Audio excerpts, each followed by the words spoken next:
बहन की शादी को 6 साल हो गए हैं। मैं कभी उसके घर नहीं गया।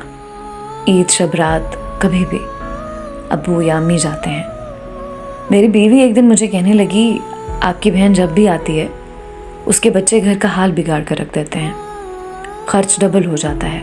और तुम्हारी माँ हमसे छुप छुपा कर कभी उसको साबुन की पेटी देती है, कभी कपड़े, कभी सर्फ के डब्बे, और कभी कभी तो चावल का थैला भर देती है। अपनी माँ को बोलो ये हमारा घर है, कोई खैरात सेंटर नहीं। मुझे बहुत गुस्सा आया।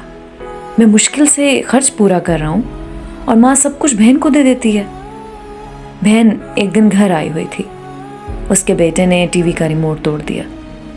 मैं माँ से गुस्से में कह रहा था, माँ बहन को बोलो यहाँ ईद पे आया करे बस, और ये जो आप साबुन, सर्फ और चावल का थैला भर कर देती हैं ना, इसको बंद करें सब। माँ चुप रही, लेकिन बहन ने सारी बातें सुन ली थी। मेरी बहन कुछ ना बोली। 4 बज रहे थे। अपने बच्चों को तैयार किया और कहने लगी, भाई मुझे बस स्टॉप तक छोड़ाओ। मैंने झूठे मुंह कहा, रह लेती कुछ दिन, लेकिन वो मुस्कुराई, नहीं भाई, बच्चों की छुट्टियां खत्म होने वाली हैं। फिर जब हम दोनों भाइयों में ज़मीन का बंटवारा हो रहा था तो मैंने साफ इनकार किया, भाई मैं अपनी ज़मीन से बहन को हिस्सा नहीं दूंगा। बहन सामने बैठी थी, वो खामोश थी, कुछ ना बोली। माँ ने कहा, बेटी का भी हक बनता है, लेकिन मैंने गाली देकर कहा, कुछ भी हो जाए मैं बहन को हिस्सा नहीं दूंगा। मेरी बीवी भी बहन को बुरा भला कहने लगी और वो बेचारी खामोश थी। बड़ा भाई अलहदा हो गया कुछ वक्त के बाद और मेरे बड़े बेटे को टीबी हो गई।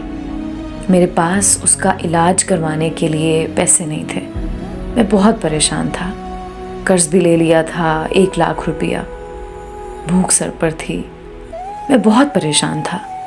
कमरे में अकेला बैठा था, शायद रो रहा था अपने हालात पे। उस वक्त वही बहन घर आ गई। मैंने गुस्से से बोला, अब ये आ गई है मनहूस।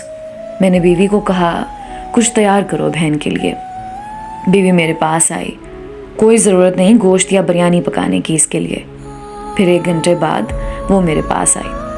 भाई परेशान हो? बहन ने मेरे सर पे हाथ फेरा, बड़ी बहन हो तुम्हारी, गोद में खेलते रहे हो, अब देखो मुझसे भी बड़े लगते हो। फिर मेरे करीब हुई, अपने पर्स से सोने के कंगन निकाले, मेरे हाथ में रखे, आहिस्ता से बोली, पागल तू ऐਵੇਂ ही परेशान होता है।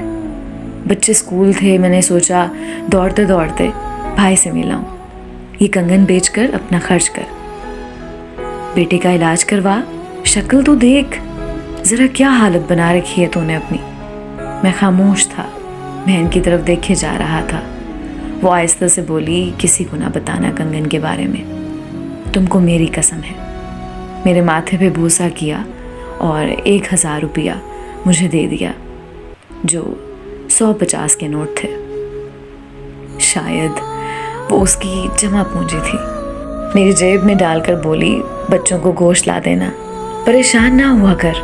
जल्दी से अपना हाथ मेरे सर पे रखा और कहा कि देख कैसे तेरे बाल सफ़ेद हो गए। वो जल्दी से जाने लगी। उसके पैरों की तरफ मैंने देखा तो टूटी हुई जूती पहनी थी, पुराना सा दुपट्टा ओढ़ा हुआ था और जब भी आती थी वही दुपट्टा ओढ़ कर आती। बहन की इस मोहब्बत में मर गया था मैं।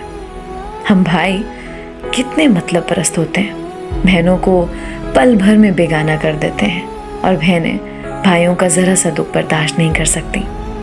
वो हाथ में कंगन पकड़े ज़ोर ज़ोर से रो रहा था। उसके साथ मेरी आंखें भी नम थीं। अपने घर में खुदा जाने कितने दुख सह रही होती हैं।